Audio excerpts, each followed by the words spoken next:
வெள்ளை புகை வத்திக்கான் வானத்துல மறைஞ்சதும் புதுசா தேர்ந்தெடுக்கப்பட்ட போப்பா செயின்ட் பீட்டர்ஸ் பசிலிக்கா பால்கனியில வந்து நின்னதும் அவரோட பதவியேற்பு சடங்குகள் அங்க முடிஞ்சிடாது. கார்டினல்ஸோட கூட்டத்துல தேர்ந்தெடுக்கப்பட்ட ஒரு வாரத்துக்குள்ள ரோமன் கத்தோலிக்க திருச்சபையோட புது தலைவர் ஒரு முக்கியமான திருப்பலியில தலைமை தாங்குவாரு. அப்போதான் போப்பாக்குரிய பாரம்பரிய சின்னங்களை அவரு பெற்றுக்கொள்வாரு. செயின்ட் பீட்டர்ஸ் சதுக்கத்திலேயோ இல்ல அப்படின்னா பசிலிக்காவுக்கு உள்ளேயோ லட்சக்கணக்கான பக்தர்கள் இந்த பதவியேற்பு விழா கலந்துக்குவாங்க.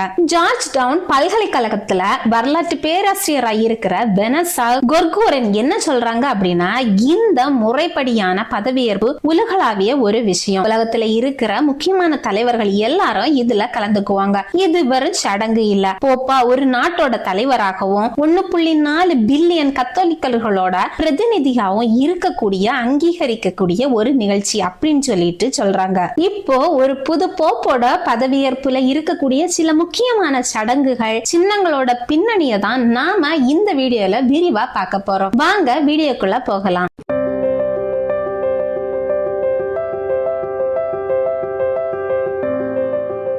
1000 வருஷத்துக்கு மேல போப்பாக்களோட பதவியேற்பு ரொம்பவும் அரச குடும்பத்துல நடக்கிற மாதிரி ஆடம்பரமா தான் இருந்துச்சு. மத்திய இத்தாலியில இருந்த போப்பா அரசின் ஆட்சியாளரா அவங்க இருந்தாங்கிறது தான் இதுக்கு காரணம். போப்பா ஜான் பால் 1 பதவியேற்பு வரைக்கும் புது போப்பாக்களை ஒரு தூக்கிட்டு போற சிம்மாசனத்துல வச்சு ஊர்வலமா கொண்டு போவாங்க. அவங்களுக்கு முடிசூட்டு விழா நடக்கும். அது 6 மணி நேரம் வரைக்கும் நீடிக்கும். இது போப்பாவோட அரசியல் மற்றும் ஆன்மீக அதிகாரத்தை உலகத்துக்கு பறைசாற்று விதமா இருக்கும். அவங்க முடிசூட்டு விழால போப்பாக்களுக்கு ரொம்பவும் வேலைப்பாடு செஞ்ச 3 அடுக்கு கொண்ட ஒரு போப்பா கிரீடத்தை வச்சு முடிசூட்டுவாங்க. லத்தீன்ல இதுக்கு ட்ரைரெக்னம்னு பேரு. ஏன் இதை இப்படி சொல்றாங்க அப்படின்னா, இது போப்பாவோட 3 அதிகாரத்தை குறிக்குது. அதாவது போதிக்கிறது, ஆள்வது, புனிதப்படுத்துவது அப்படின்னு சொல்லிட்டு சொல்றாங்க.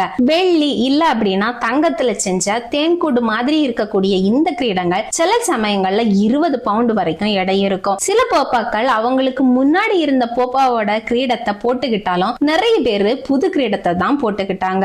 1960கள்ல திருச்சபையை நவீனப்படுத்தின 2ஆம் வத்திக்கான் கவுன்சில் போப்பாவோட அதிகாரப்பூர்வ உடையில இருந்து போப்பா கிரீடத்தை எடுத்துட்டாங்க. முடிசூட்டு விழாவுக்கு பதிலா எளிமையான பதவியேற்பு சடங்குகளை கொண்டு வந்தாங்க. போப்பா 6ஆம் பவுல் தான் கடைசியா போப்பா கிரீடம் போட்டவர். அவரு தன்னோட கிரீடத்தை வாஷிங்டன் டிசியில இருக்கிற National Shrine of the Immaculate Conception பசிலிக்காவுக்கு நன்கொடையா கொடுத்துட்டாரு. கீன் பல்கலைக்கழக வரலாற்று ஆய்வாளரும் 101 கேள்விகளும் அண்ட் போப்பாக்கள் மற்றும் போப்பா பதவி பற்றிய பதில்கள் புத்தகத்தோட ஆசிரியருமான கிறிஸ்டோபர் பெலிட்டோ என்ன சொல்றாரு அப்படின்னா, ஒரு புது போப்பா தான் என்ன பண்ணணும்னு நினைக்கிறாரோ அதை பண்ணலாம். ஆனா போப்பா கிரீடத்தை மறுபடியும் பாக்குறதுங்கிறது ரொம்பவும் சாத்தியமில்லாத விஷயம். ஒருவேளை படத்துல வேணா பார்க்கலாம் அப்படின்னு சொல்லிட்டு அவரு சொல்றாரு. போப்பா கிரீடத்தை தவிர வேற பாரம்பரியமான சின்னங்கள் எதையெல்லாம் இவங்க பயன்படுத்துறாங்க அப்படின்னு சொல்லிட்டு பார்க்கலாம். கிரீடம் போப்பா உடையில இருந்து நீக்கப்பட்டாலும் போப்பாக்கள்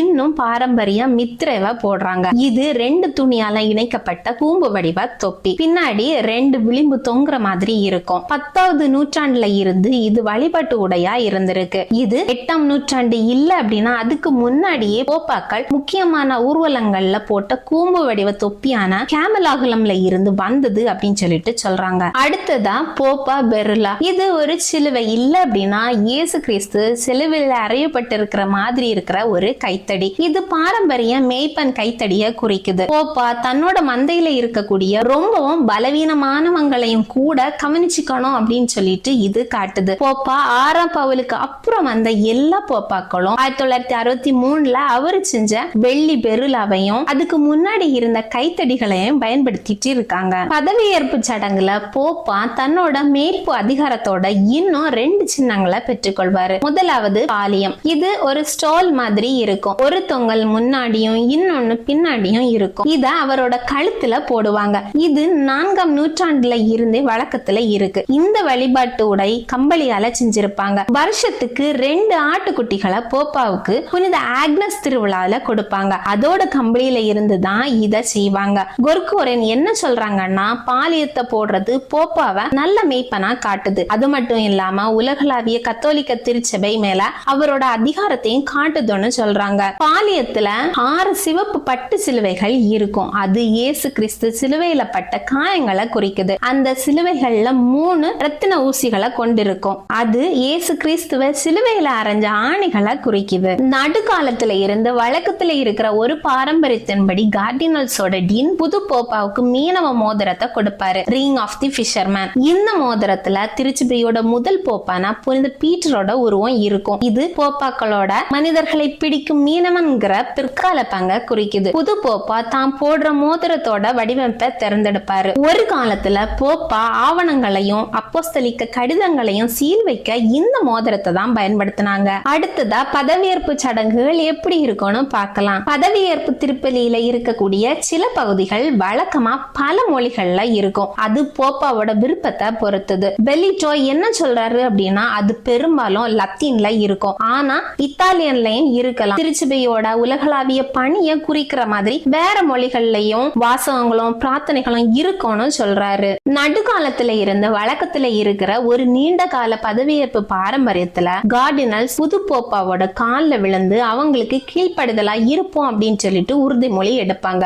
ஆனா சமீபத்திய பதவியேற்பு விழாக்கள்ல இந்த மரியாதையை கொஞ்சம் குறைச்சிக்கிட்டாங்க. போப்பா 16 பெனடிக்டுக்கு 12 பேர் மரியாதை செலுத்தினாங்க. அதுல கார்டினல்ஸ், டீக்கன்கள் மற்றும் உலகெங்கிலும் இருந்து வந்த சாதாரண கத்தோலிக்கர்கள் இருந்தாங்க. இது திருச்சபையோட உலகளாவிய தன்மையை காட்டுற ஒரு சின்னம். போப்பா பிரான்சிஸ் பதவி ஏத்தப்போ 6 கார்டினல்ஸ் மட்டும் அவங்களுக்கு கீழ்ப்படுதலா இருப்போம் அப்படின்னு சொல்லிட்டு மரியாதை செலுத்தினாங்க. ஒரு புது போப்பா பதவி ஏத்ததோட கொண்டாட்டங்கள் திருப்பலிக்கு அப்புறமும் சில நாட்கள் வரை நீடிக்கும். போப்பா செயின்ட் ஜான் லேட்ரன் ஆர்கி பசிலிக்காவோட அதிகாரப்பூர்வ பொறுப்பை ஏத்துக்குவாரு. அங்கதான் அவர் ரோம் நகரத்தோட பிஷப்பா நிறுவப்படுவாரு. அதுக்கப்புறம் ரோம்ல இருக்கக்கூடிய இன்னும் 2 முக்கியமான பசிலிக்காக்களையும் அவர் பார்வையிடுவாரு, செயின்ட் பால் அவுட்சைட் தி வால்ஸ் மற்றும் செயின்ட் மேரி மேஜர். புதுசா தேர்ந்தெடுக்கப்பட்ட போப்பாக்கள் அவங்களோட தனிப்பட்ட விருப்பத்துக்கு ஏத்த மாதிரி பதவியேற்பு சடங்குகளை சில விஷயங்களை மாத்திக்கலாம். அதனால ஒரு போப்பாவோட ஆரம்ப கால நிகழ்ச்சிகள் அவங்களோட பாணி, அவங்க எதுக்கெல்லாம் முக்கியத்துவம் கொடுப்பாங்கன்னு ஒரு முன்னோட்டமா இருக்கும். அடுத்ததா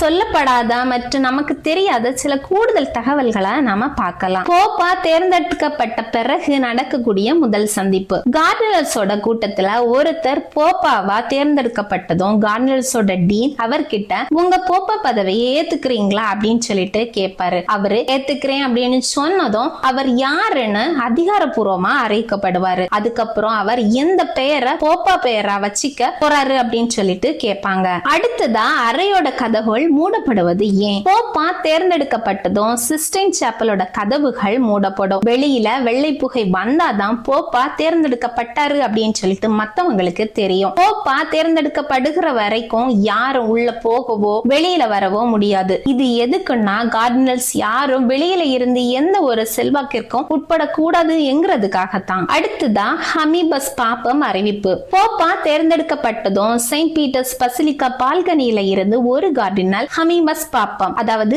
நமக்கு ஒரு போப்பா கிடைச்சிட்டாருன்னு லத்தீன்ல உரக்க சொல்லுவாரு. அதுக்கப்புறம் புது போப்போட பெயரை அறிவிப்பாங்க. அடுத்ததா போப்பாவின் முதல் ஆசீர்வாதம். பால்கனியில வந்து நின்னதும் புது போப்பா உர்பி எட் ஓர்பி, அதாவது நகரத்துக்கும் உலகத்துக்கும் ஒரு சிறப்பு ஆசீர்வாதம் கொடுப்பாரு. இது ரொம்ப முக்கியமான ஆசீர்வாதம். அடுத்ததா பதவியேற்பு திருப்பலியோட முக்கியத்துவம். இந்த திருப்பலி புது போப்பாவோட அதிகாரப்பூர்வமான பதவியேற்பு விழா. இதுலதான் அவருக்குரிய சின்னங்களான பாலியம், மீனவ மோதிரம் எல்லாம் கொடுப்பாங்க. கார்டினல்ஸ் எல்லாருமே அவருக்கு கீழ்ப்படுதலா இருப்போம் அப்படின்னு சொல்லிட்டு உறுதிமொழியும் எடுப்பாங்க. அடுத்ததா செயின்ட் ஜான் லேட்ரன் பசிலிக்காவோட முக்கியத்துவம். இது ரோமோட பிஷப்போட அதிகாரப்பூர்வ தேவாலயம். போப்பா உலகளாவிய திருச்சபையோட தலைவரா இருந்தாலும் அவர் ரோமோட பிஷப்பா பொறுப்பேற்கிறது ரொம்ப முக்கியம். அடுத்தது மற்ற பசிலிக்காக்களை போப்பா ஏன் பார்க்கணும்? செயின்ட் பால் அவுட்சைட் தி வால்ஸ் மற்றும் செயின்ட் மேரி மேஜர், இந்த ரெண்டுமே ரோம்ல இருக்கிற முக்கியமான பசிலிக்காக்கள். போப்பா இந்த 2 இடங்களுக்கும் போறது ரோமன் கத்தோலிக்க திருச்சபையோட பாரம்பரியத்தையும் ஒற்றுமையையும் காட்டுது. அடுத்தது போப்பா அணியும் உடைகள். போப்பா அணிகிற ஒவ்வொரு உடைக்கும் ஒரு அர்த்தம் இருக்கு. வெள்ளை அங்கி தூய்மையும் எளிமையும் குறிக்குது. ஸ்டால் அவரோட அதிகாரத்தையும் பொறுப்பையும் குறிக்குது. மித்திரை அவரோட போதக அதிகாரத்தை காட்டுது. அடுத்தது சடங்குகள்ல இருக்கிற பழமை. இந்த சடங்குகள் பல நூற்றாண்டுகளா மாறாம இருக்கு. இது திருச்சபையோட பாரம்பரியத்தையும் தொடர்ச்சியையும் காட்டுது. ஒவ்வொரு போப்பாவும் இந்த பழமையான சடங்குகளை கடைபிடிக்கிறது அவங்க முன்னோர்களுக்கு மரியாதை செலுத்துற மாதிரி இருக்கு. அடுத்ததா ஊர்வலத்தோட முக்கியத்துவம். போப்பா சிம்மாசனத்துல ஊர்வலமா வர்றது ஒரு காலத்துல அவரோட அரசியல் அதிகாரத்தை காட்டுறதா இருந்துச்சு. ஆனா இப்ப அது திருச்சபையோட ஒற்றுமையையும் போப்பாவோட தலைமையையும் காட்டுற ஒரு சின்னமா மாறிடுச்சு. போப்பா தேர்ந்தெடுக்கப்படுகிறது வெறும் அரசியல் கணக்கு இல்ல. கத்தோலிக்கர்கள் இத பரிஸ்தாவியோட அருளால நடக்கிற ஒரு புனிதமான விஷயமா நம்புறாங்க.